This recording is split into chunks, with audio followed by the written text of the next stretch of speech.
கண்ட கனவை நனவாக்கிடவே ஒருவர் வருகிறார். இனிய இதயங்கள் இதமாய் துடிப்பதை மடுத்திடவே ஒருவர் வருகிறார். வடக்கிலும் தெற்கிலும் திசையெங்கிலும் உள்ளங்கள் விரும்பிடும் இவர் ஒருவரே.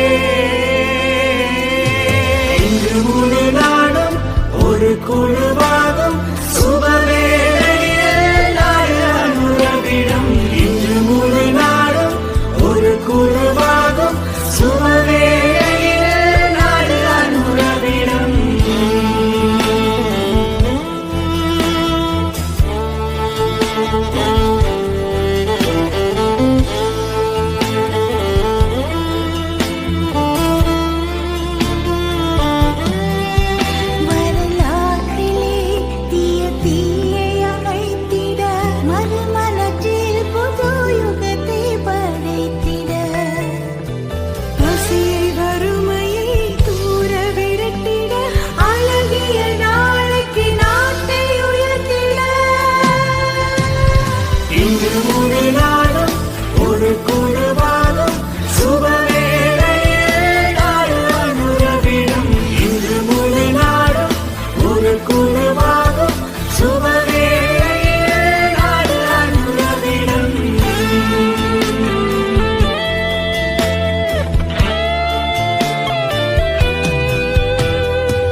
சுதந்திர போரை விரும்பிடும் மக்களுடன் சேர்ந்து வருகிறார்.